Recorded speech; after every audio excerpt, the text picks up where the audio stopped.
Hello, and welcome to the Early American Brass Band Podcast. My name is Chris Troiano, and I'm joined by my co-host Stephen Canestrisi. Hello, everybody.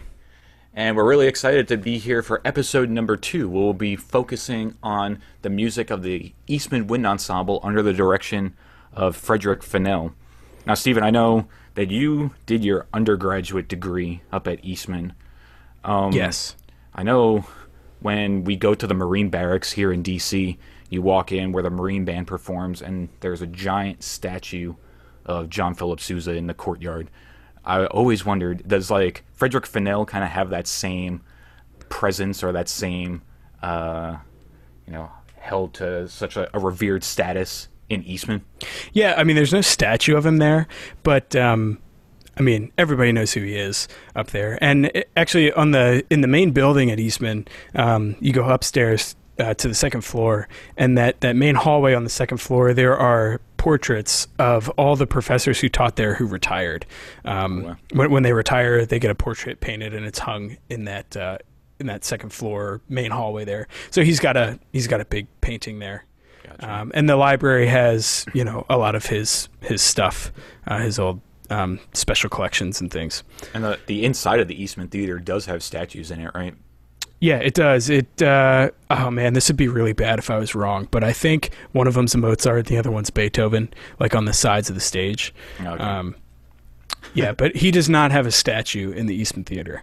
And if that is wrong, you're going to get a letter from the Eastman Alumni Association. I know, they're going to take away my diplomas. There you go.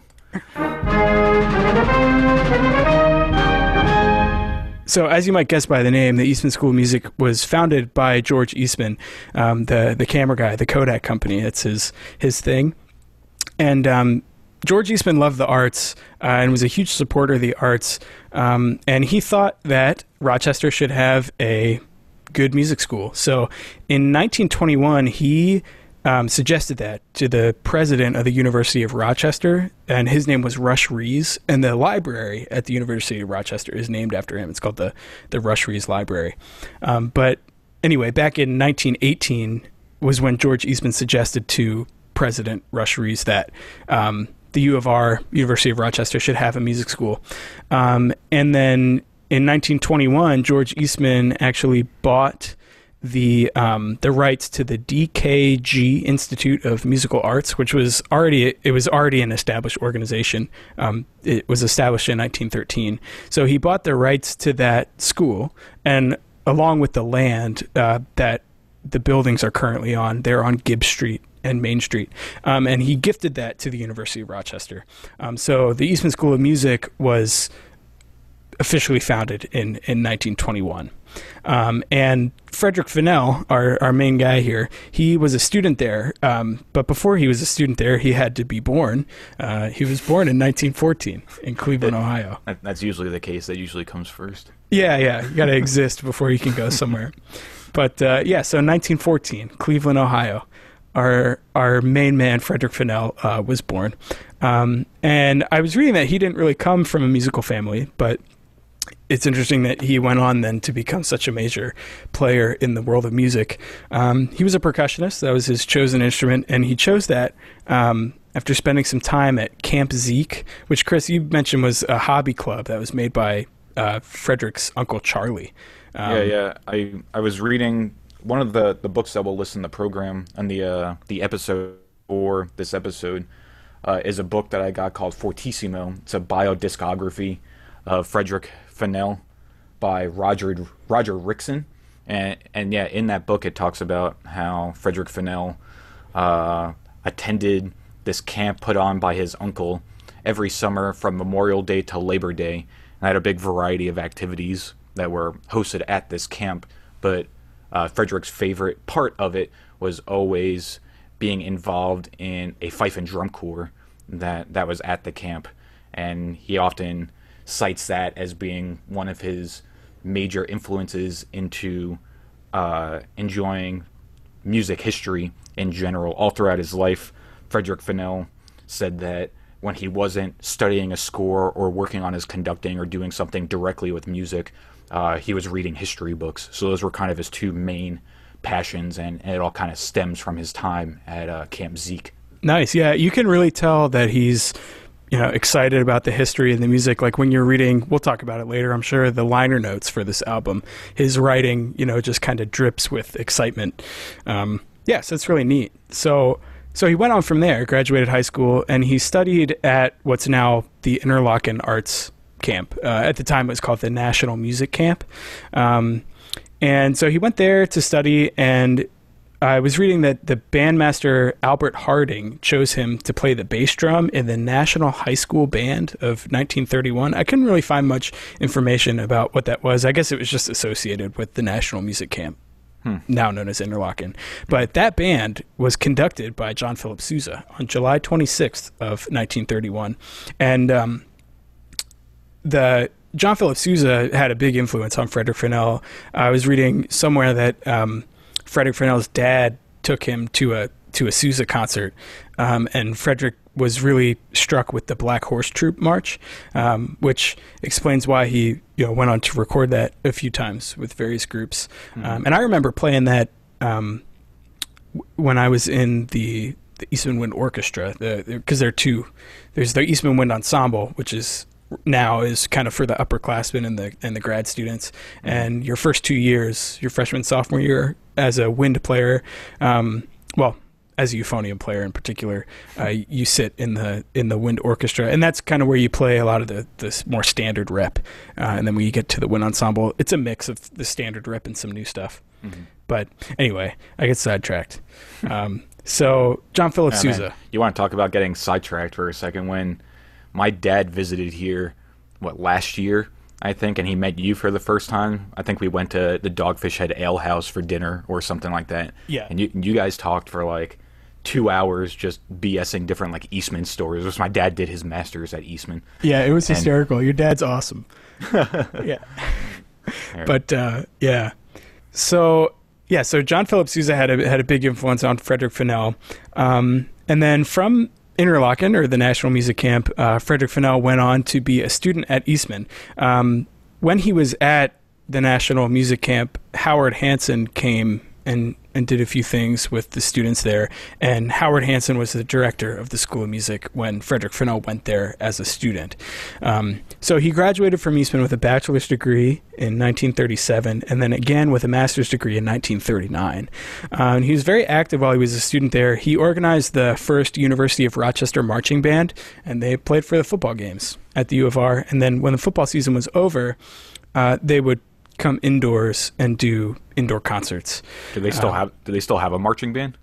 Yeah, there's a pep band, but it's run at the University of Rochester, and a few Eastman students every now and again will go over and play. But now that's predominantly a University of Rochester group.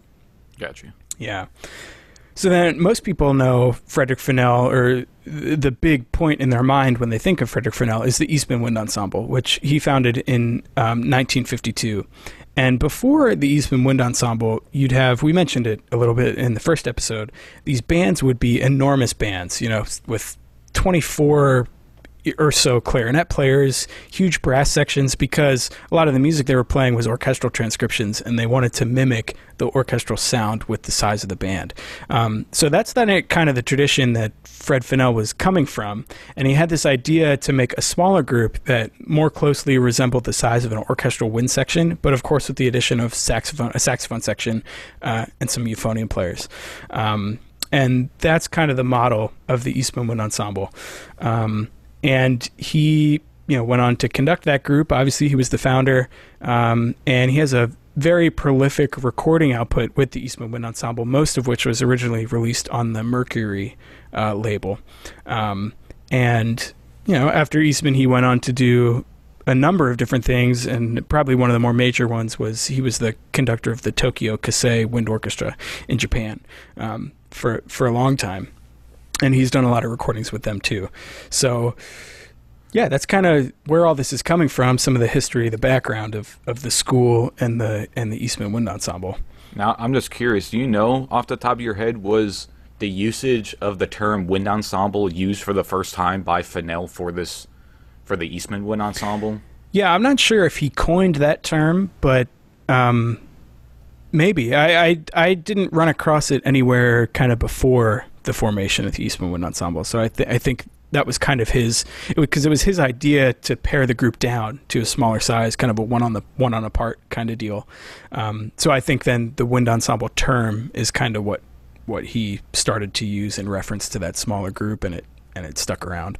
For sure, and that's always, what a lot of times people associate with the word wind ensemble is Eastman and Frederick Fennell. So definitely, at the very least, he popularized it in mainstream use, I think, for sure. Yeah, and then fast forwarding to present day, I mean, you kind of see colleges, universities are where most of these wind ensembles and stuff, because other than the military bands, there aren't really many professional bands. I mean, there's the Dallas Winds, formerly known as the Dallas Wind Symphony, I think, and the Royal Hawaiian Band in Oahu. Right, and then there's the Tokyo Kasei Wind Orchestra.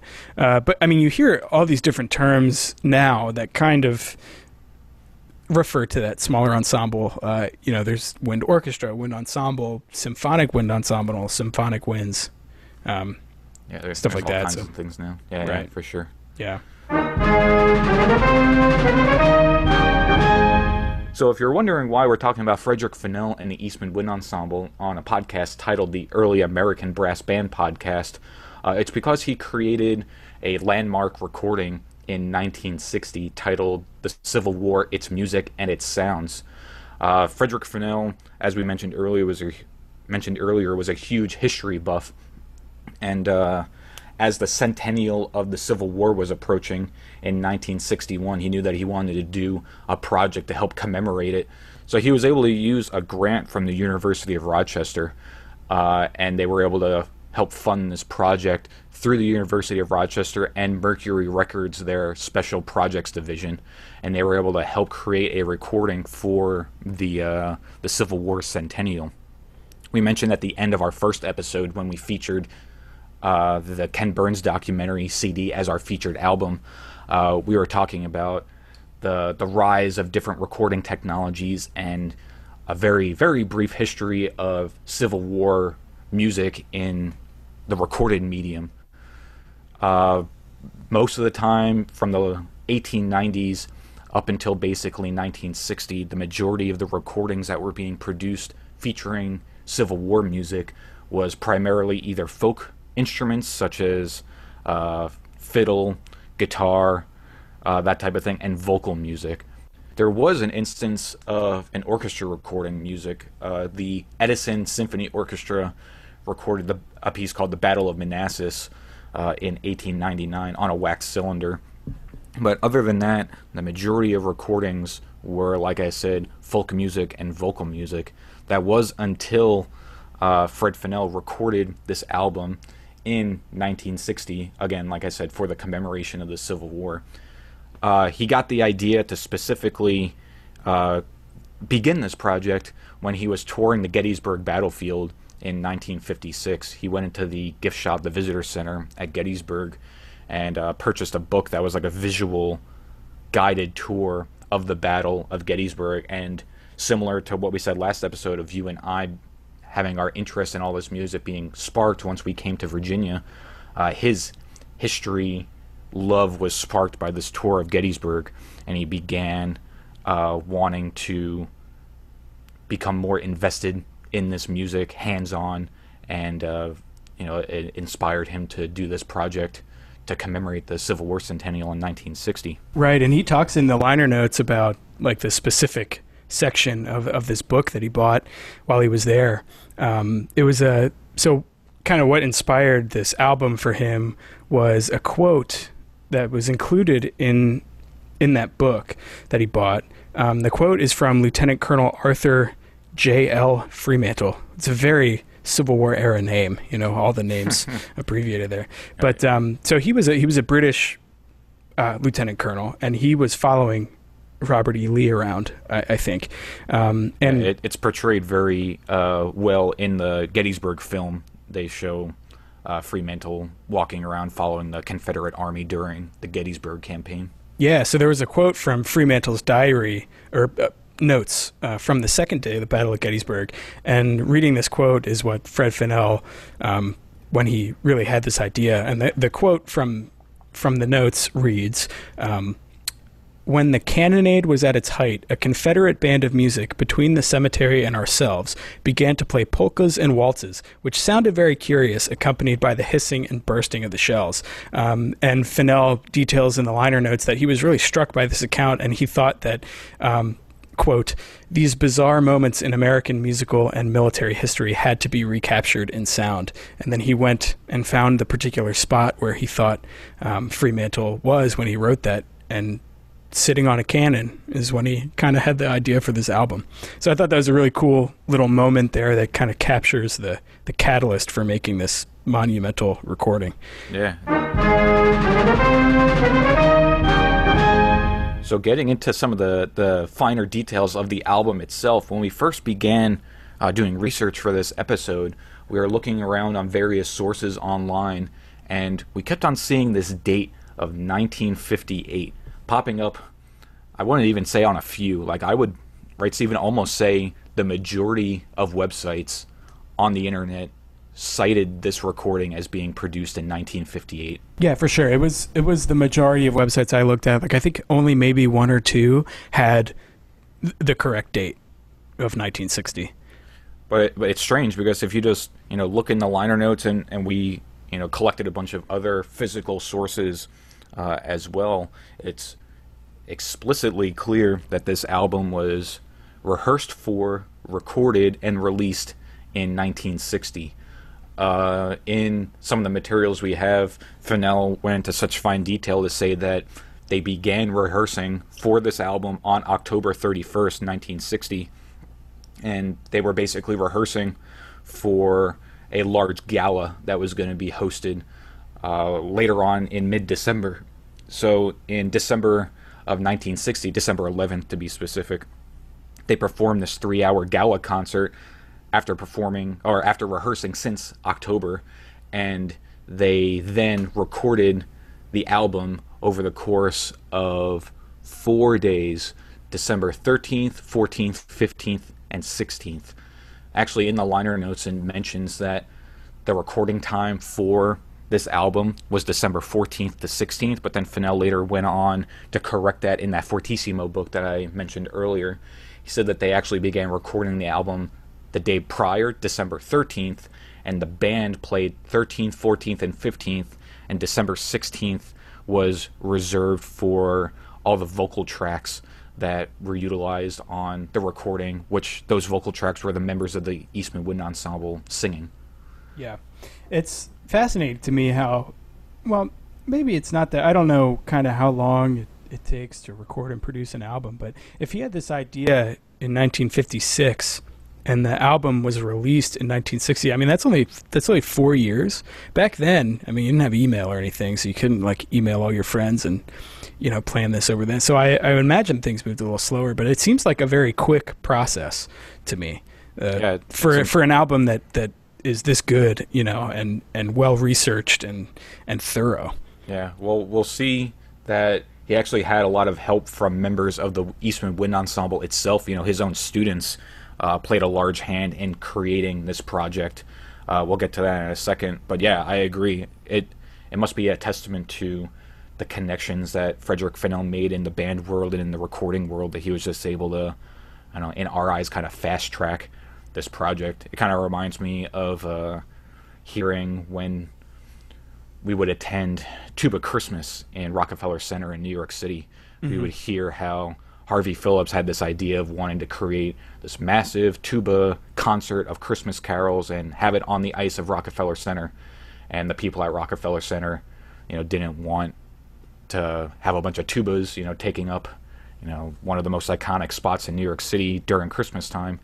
And they asked for a reference, and Harvey Phillips gave them a reference, and the people at the Rockefeller Ice Rink called that reference, and it was Leonard Bernstein, and he was able to vouch for Harvey Phillips, and now Tuba Christmas has been going on for decades. So kind of a short little aside, but just reminded me of the power of making connections and how quickly and efficiently you're able to get things rolling if you have an idea that seems a little bit unrealistic. Just be nice to everybody, and you'll be able to accomplish anything if you know the right people.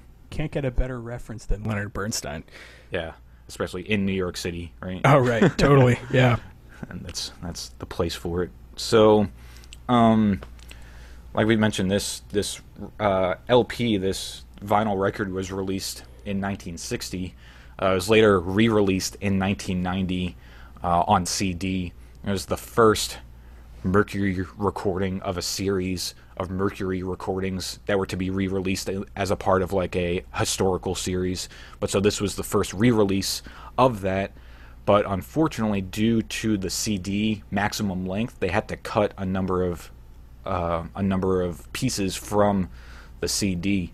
The original recording was done in 2 volumes, and each volume had 2 LP discs in it. So it was a total of 4 discs equaling 8 sides. So it's 8 sides of music, and they were able to get it onto 2 CDs. But unfortunately, like I mentioned, a number of recordings were cut from those CDs. They had to remove the Cape May Polka, Rachel Waltzes, the Star Spangled Banner, and Marching Through Georgia. So I'm sure many of us are familiar with this recording, but I'm sure we're familiar with the CD recording most intimately because that's, what we have the easiest access to nowadays. I was blown away that this CD re-release is missing 4 of those tracks, so I almost just want to go out and get an LP and transfer it over on one of those digital turntables just so I could have the complete set. My OCD is not okay with having an incomplete recording in my iTunes. No, I feel you there. Yeah, it's like that 4 of these recordings are out there and you've never heard them, and it just drives you nuts. It's like a rediscovery of rediscovering this brass band music. Right. Yeah. So the final side of the last record, so the 8th side, is a collection of sounds and firearms and artillery being fired. This was the first time that these types of sounds were recorded on any type of mass consumer listening medium. So the American people were able to the first time hear the band music, fife and drum music, bugle calls, and gunfire and artillery fire from the Civil War. So it really, the title of the album really earned its name by calling itself Civil War, its music, and its sounds. So what really strikes me about this album is how authentic they tried to be, and we'll talk about the instruments a little bit later, but these sounds, Chris, that you're talking about right now were recorded at Gettysburg and the U.S. Military Academy at West Point, and they brought in weapons experts and military experts to supervise these. The firing and the loading, and the liner notes has a lot of history on the weapons as well. If anyone has the album and is looking at the liner notes, there's a substantial section in there about these military experts and the weapons they used. So the musicians that performed on this 1960 recording were actually all full-time students at the Eastman School of Music at the time of the recording in 1960.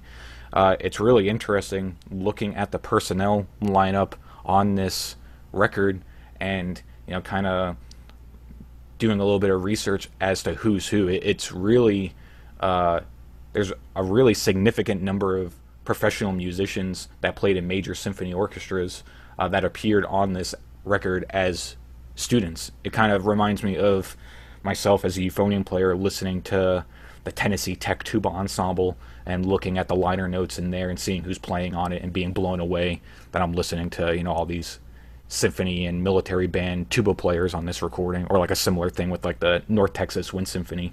It's really cool seeing this, but with a 1960 recording.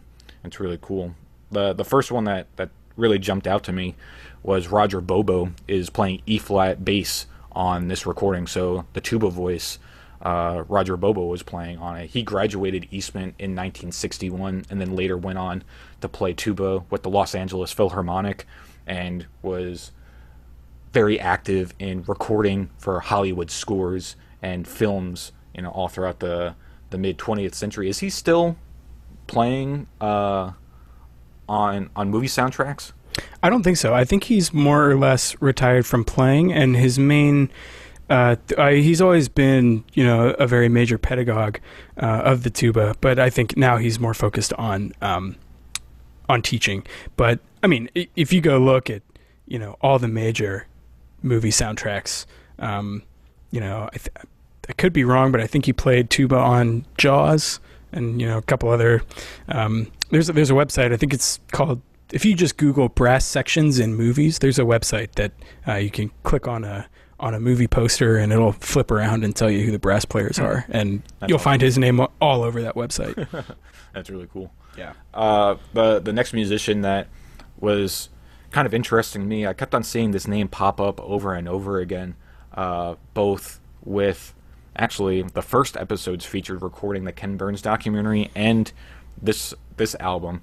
So Bob Sheldon, was an alto horn player in the group, and he actually helped restore a number of the brass instruments for this recording. He would get a hold of some of these over-the-shoulder sax horns and fix them to be playable and to be able to function properly for this recording. So he had that type of instrument repair background, definitely a background in music history, because he also helped. He lent a number of personal instruments to Frederick Fennell for the use of this recording. So not only was he able to fix a number of the over-the-shoulder horns, but they borrowed 2 or 3 of his own personal instruments for this recording as well.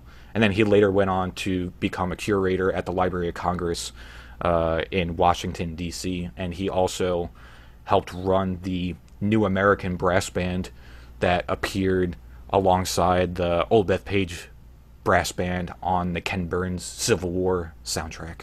Yeah, you got to know a guy who's into the horns if you're going to do a project like this. So it's convenient that he was a student there, and just happened to be able to do all this restoration. Yeah, so it goes back to what we said. It's the people that you know, and how I said that some students were able to make this recording happen. So Bob Sheldon, repaired the instruments and provided a number of the instruments. So good thing he was attending Eastman at the time, or maybe this recording might not have happened, or it would have been very different without the involvement of Bob Sheldon. Right. And then you go down the list. We got some other ones listed here. Boyd Hood, who was principal E-flat cornet on this recording, and there's some good playing. He went on he was in the LA Phil and was a major teacher. Albert McKinnon, B-flat cornet, New Zealand National Symphony. Not bad. Robert Gillespie, he was a B-flat tenor horn player on the recording. He's also a trombone player. He was a principal trombone in the Johannesburg Opera and Symphony in South Africa. Early Anderson, B-flat bass, trombone player, went on to be in the Met Opera Orchestra. And Frederick Fennell played the fife and played on some of the fife and drum tracks. He played his field drum. And you have a note here, Chris, that one of the bass drummers, John Galm, used Frederick's personal Civil War bass drum and beater. I bet the whole time he was paranoid about dropping that beater or something. Oh yeah, I've held some of my teachers' euphoniums in the past, like handing it to them or something, and I was sweating that I was gonna drop their euphonium. So I can't imagine having a piece of wood and smacking it over and over again. That's at that time 100 years old. Right. I would have been petrified to play using that thing. Yeah. So all these really high caliber players were playing on period brass instruments throughout this recording. A lot of these instruments were owned by the National Museum in Washington, D.C. The Rochester Historical Society lent them a few instruments to play on. The Rochester Museum of Arts and Science had an instrument or two, and then about 3 instruments were lent to the ensemble by 2 of the members in the ensemble, Bob Sheldon being one of them. So the liner notes of this album does a really good job of outlining which instruments were used, complete with pictures, and who played on which instrument for each recording. So just kind of going down the list here, which I find really interesting.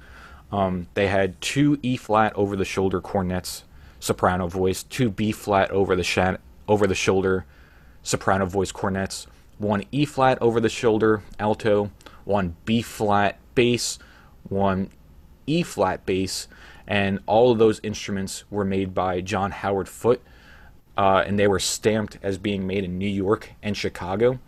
So in the liner notes, like I just said, that these Foote New York, Chicago instruments, if they were actually all stamped that way, which the liner notes does a pretty good job at, providing slightly different information for each instrument. So I'm assuming it's all accurate and not just like copy and pasted.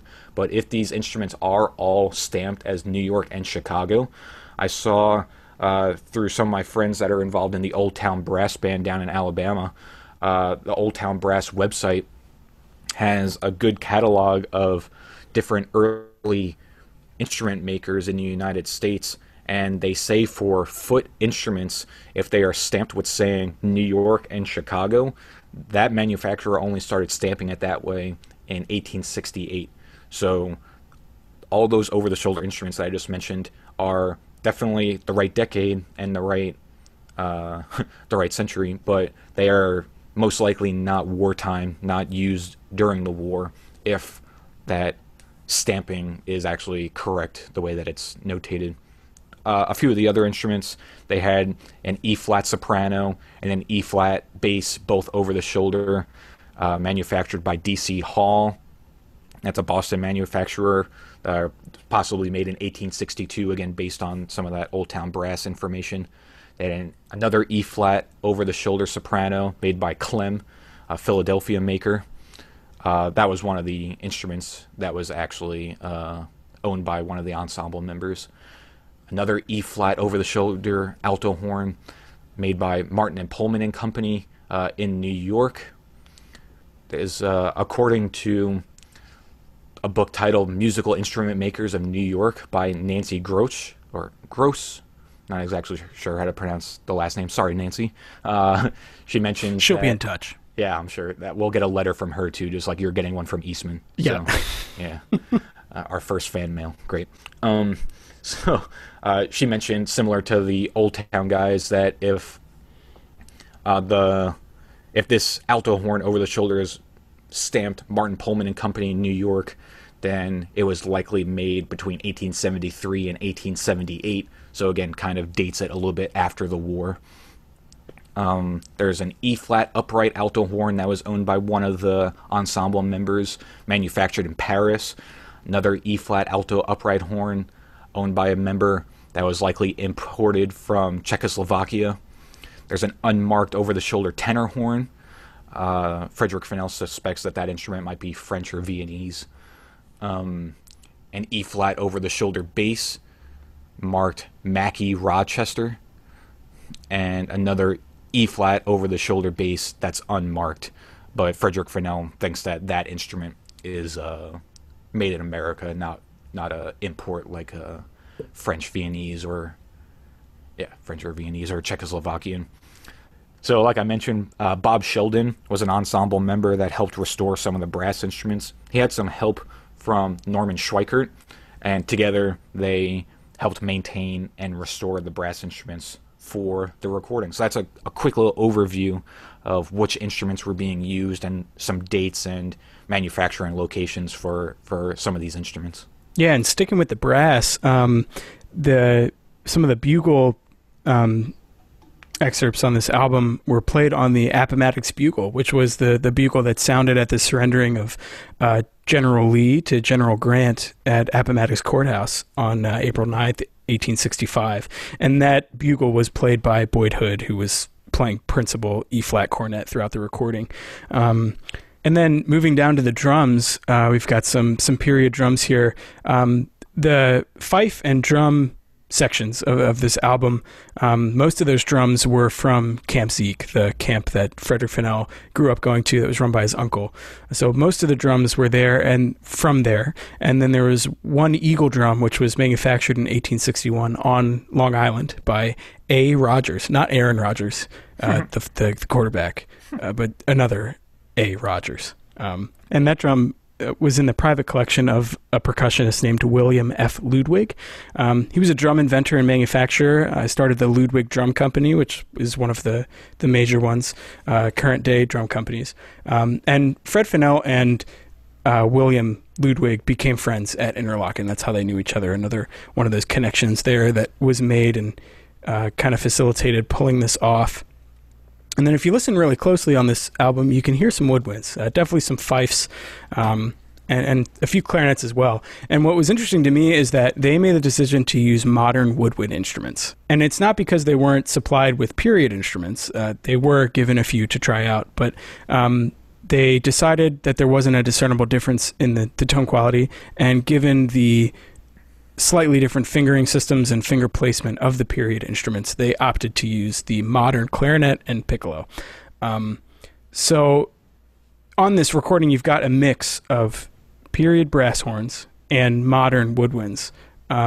So right away, your mind jumps to intonation problems between the old and the new, notwithstanding the intonation problems of the old brass band, the old brass instruments themselves.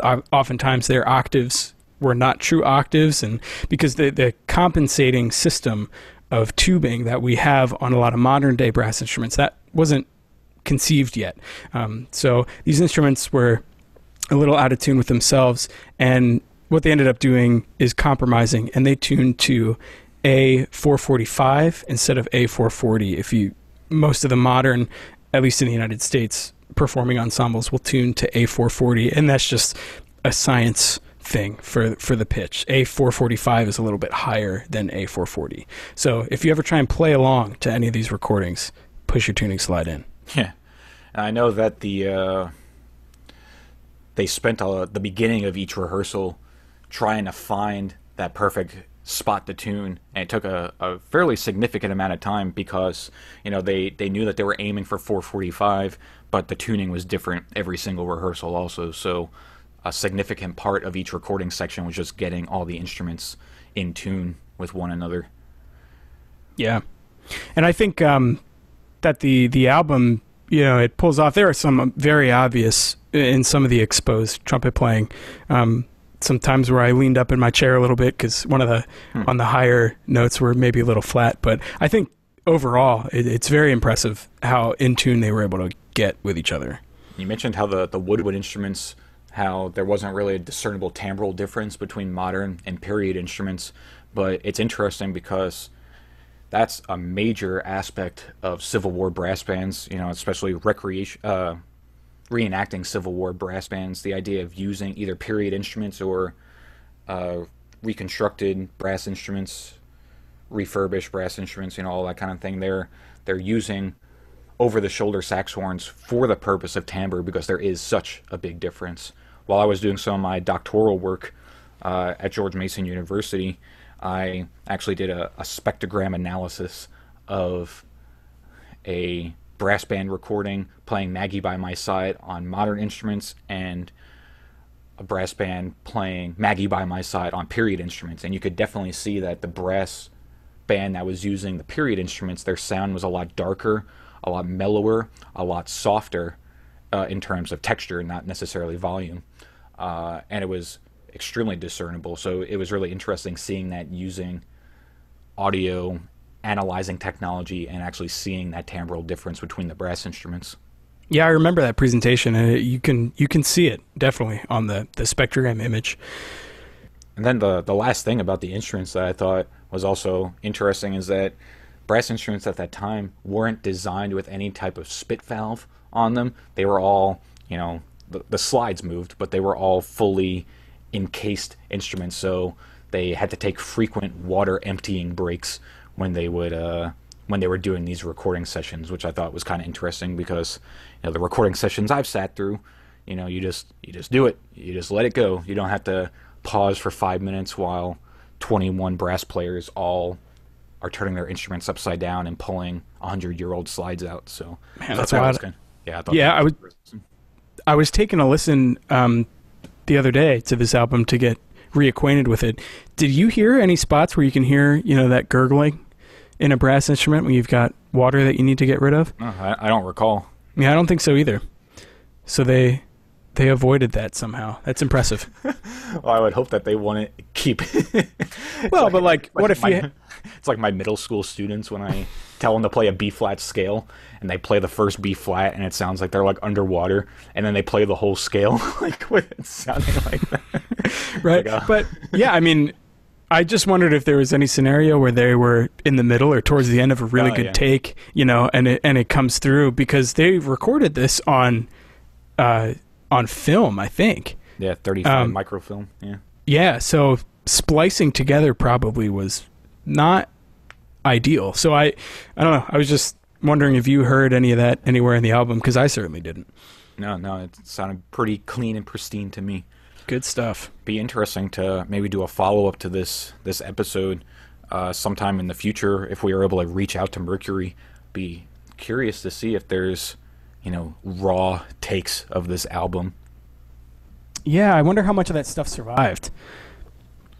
Because we mentioned that this recording was put on, was helped funded through Mercury's like special collections division. So they at least had people, at least in the 1960s, that were dedicated to some degree of historical preservation. So you would think that they would be pretty meticulous with their record keeping. But then as I say that, I'm reminded that we were told that Mercury LPs were never printed, stamped either on the record itself or in the liner notes with any form of a date, which came up with the controversy, the confusion about whether the album was recorded in 1960 or in 1958. So yeah, actually, who knows about their record keeping? But it'd be interesting to at least ask. True, yeah. Maybe since it was a special collections project, maybe we've got a better shot there. But hey, Mercury, if you're listening, let us know. Fan mail number 3. Again, all kinds of letters from this episode. I know.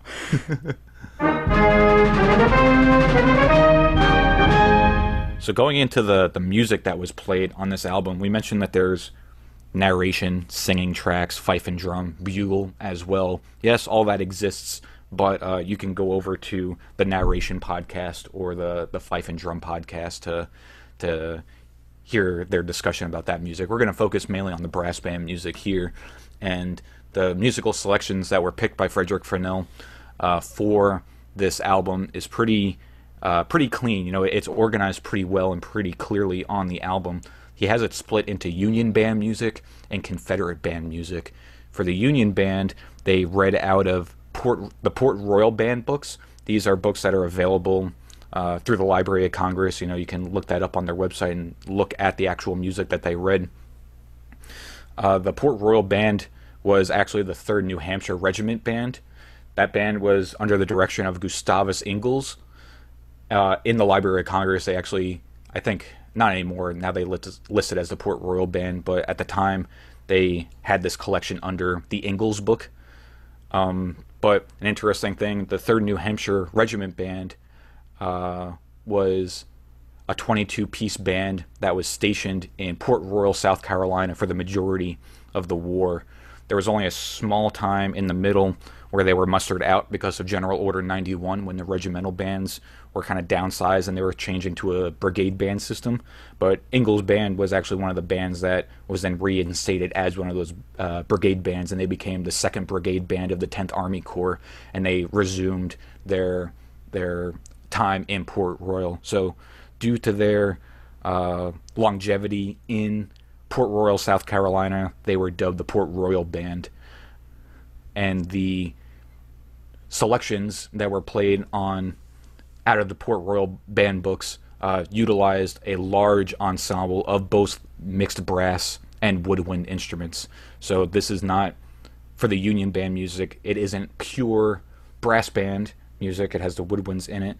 An interesting thing that we noticed is that in the recording, they had the over-the-shoulder instruments pointing away from the crowd, the seating of the Eastman Theater when they recorded this album. So they had the bells pointing out into the stands and the woodwinds facing out into the seats like normal also. But Frederick Fennell stood in the back of the stage so that the brass could see him conducting. So the brass was pointing backwards, Fennell was pointing backwards, the woodwinds were pointing forwards, also all the sound was going in the same direction, but the woodwinds then had rear view mirrors from a car that they attached to all their music stands, and they looked through the rear view mirror to be able to see Fennell behind them, even though they were pointing out. It's a wacky setup. There's an awesome picture in the liner notes that kind of shows it, but yeah, maybe we can throw that picture up in the show notes. And it was funny to me when I was looking at that picture, the brick wall that you see behind Frederick Fennell, that is still there. I mean, the Eastman Theater is still there. That's where most of the concerts take place. And that wall looks exactly the same in that picture as I remember it looking when I was in school there. Like with the same, pipes and little fire department outlet thing that's behind him. It was funny to see. Did you ever have a moment standing on that stage kind of having like a whoa, like imagining like either Fennell himself or like anybody else that's been on that stage? Like that's a pretty I don't know, I lost it. Well-traveled. It's a well-traveled Yes. Well, maybe that's not it either. I don't know. But a lot of really phenomenal players have stood on that stage. You get that sense there with the Eastman Theater stage and the Kilbourne Hall stage, the smaller recital hall. That's the older one. They have a second recital hall in the new building that they built, I don't know, probably 10 or 15 years ago. But yeah, those two stages they're special to stand on for sure if you ever get the chance to go up there and make your way up onto stage. Yeah, but I was reading, looping back to the Port Royal Band. It was funny when Order 91 was it that abolished the regimental. Yep.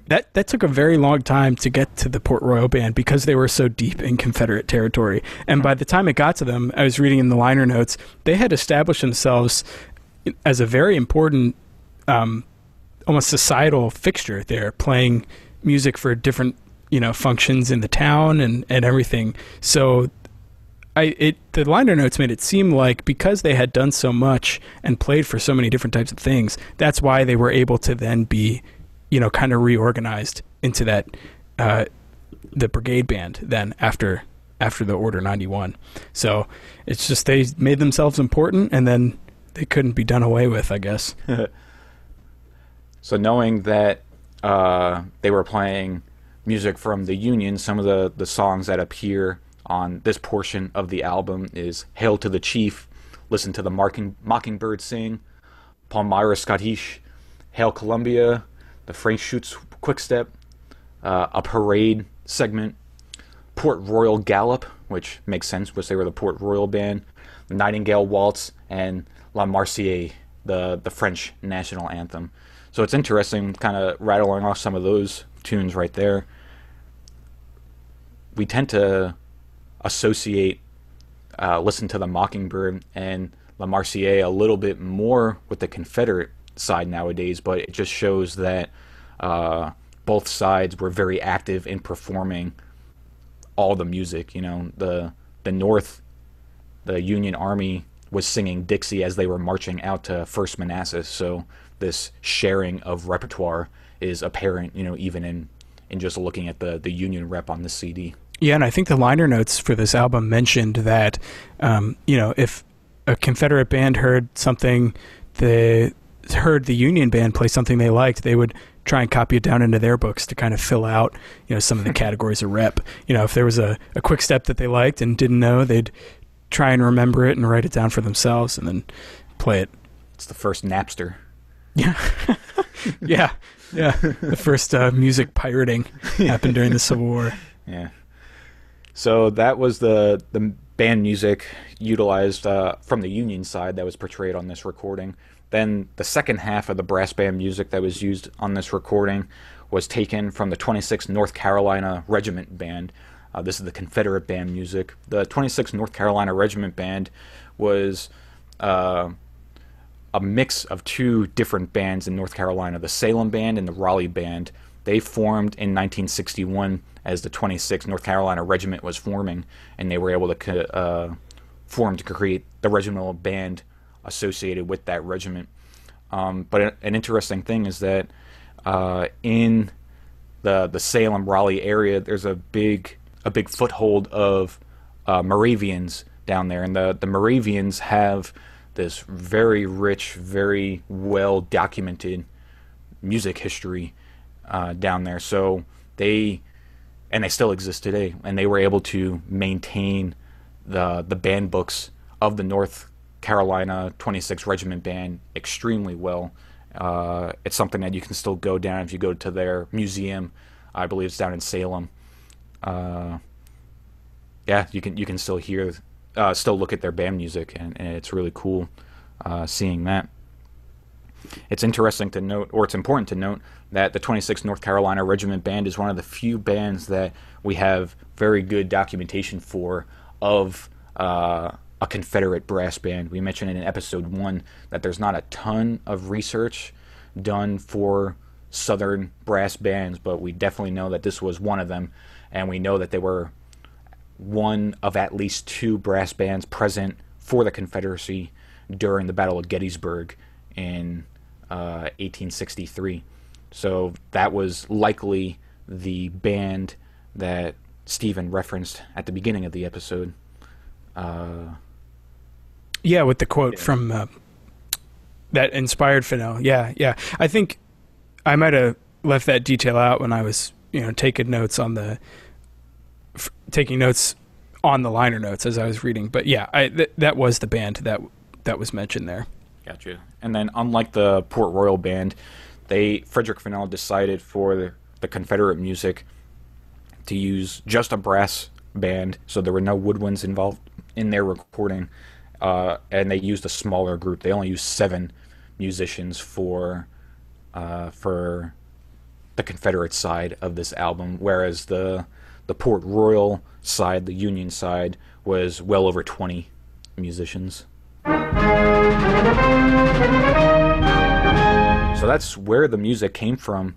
On this recording, Civil War, its music and its sounds put out by the Eastman Wind Ensemble under Frederick Fennell. It's really interesting that they didn't pick their music from a huge variety of sources, multiple different bands, multiple different books. They were able to stick to the 3rd New Hampshire Regiment Band and the 26th North Carolina Regiment Band, and have it be that cut and dry with the rep that they picked. They just pulled it out from the period books that were used at the time.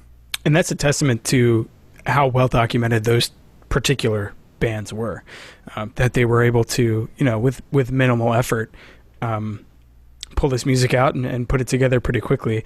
I was reading that there were some times when it was challenging for Fennell to kind of make these arrangements or clean up the notation because of how faded the bar lines were. And he had an account where he actually used the cover of the book where the staff lines were still imprinted on the cover to then line up the notes on the pages within the book because the staff lines had faded, which I thought was funny. And he was detailing, I think it was one of the E-flat bass books, one of the E-flat tuba books. Yeah, it was actually the book that Roger Bobo read out of. It was Bobo's book. Yeah, that I guess there was a hole in it from a musket ball or something, or a mini ball, I guess, is the bullet that was used in the Civil War. That, hey, maybe this book of band music saved someone at some point along the way. Yeah, maybe. So we've already mentioned a lot of the kind of little interesting tidbits we have here, but what was I going to say? A tidbit that we actually mentioned when we were teasing this episode in episode 1 was that Ken Burns told Fennell that listening to this album really inspired him to sort through some Civil War photographies, and that's what led to the Ken Burns Civil War documentary that I'm sure most of us have seen at least part of. Yeah, and then we said that Frederick Fennell was a huge history buff, so he didn't get his fill once he was done recording this album with the Eastman Wind Ensemble. A few other Civil War projects that Fennell had throughout his life. He was involved in the sequel album for the Empire Brass Quintet and Friends, the American Brass Band Journal Revisited. It's when they were using, instead of the Brass Band Journal music, they were looking at Stratton Military Band Journal music, and that album came out in 1978 as a sequel to the 1976 original album. Frederick Fennell also appeared as a guest conductor in 1990 on the album Civil War Favorites, put out by the 8th Georgia Regiment Band. Our intro music that we use is actually conducted by Frederick Fennell. It's put out by the Library of Congress, utilizing a bunch of local D.C. musicians on an album titled Our Musical Past that was put out in 1976. Frederick Fennell was honored as the honorary director and a special guest conductor of the National Civil War Festival that was hosted in 2000 and 2003 in Campbellsville, Kentucky. And kind of circling all the way back to right before before all this, after this album came out, he was honored by the Congressional Committee for the Centennial of the Civil War in 1961 with a medal for the original 1960 recording that he put out. So not only was he involved in numerous projects after this Eastman recording, not only was he the source of inspiration for Ken Burns' documentary, he also received a medal from the Congressional Committee. So his the scope of the influence of this album can definitely not be understated. So this whole episode focused on the 1960 Eastman Ensemble Frederick Fennell recording The Civil War, Its Music and Sounds. That is our featured album. So up on the website, that's eabbpodcast.com, in the show notes section, we'll have links for you to go listen to the album. It's on Spotify, it's on Naxos. You can buy it's readily available, the CD re-release. So we'll have some links for you there. And that is, like we said, that's the featured album for this episode, and we really hope you go listen to it, and we hope you enjoy it as much as we both do. It really, if you couldn't tell from the episode, it's just dripping with history, and if you buy the album, do read through the liner notes, because they're very thorough and very interesting if this subject interests you at all. And be aware that the CD is missing 4 of the tracks from the LP. Right, yeah. So maybe if you've got a turntable and you can find a copy of the LP, then you can listen to the whole thing. Yeah, if you're able to extract audio, maybe send us the 4 tracks that are missing. Yeah. And if you do that, you can send us an email at eabb.podcast@gmail.com. Either send us that recording that we want, or send us any requests or questions that you have. We'd love to talk to you. Love to hear what you think of what we're doing here. So we hope you join us on April 15th. It's a Wednesday. That'll be the release of our 3rd episode. It'll feature Dr. Mark Jenkins. He'll be talking to us about the Marine Band during the 19th century and technological innovations of the baritone and euphonium that occurred during that time also. So we really hope that you join us in 2 weeks for episode number 3. I want to thank you all again for tuning in and hearing us talk about Frederick Fennell and the Eastman Wind Ensemble. We'll look forward to seeing you next time. Thank you. Thanks everybody. Talk to you then.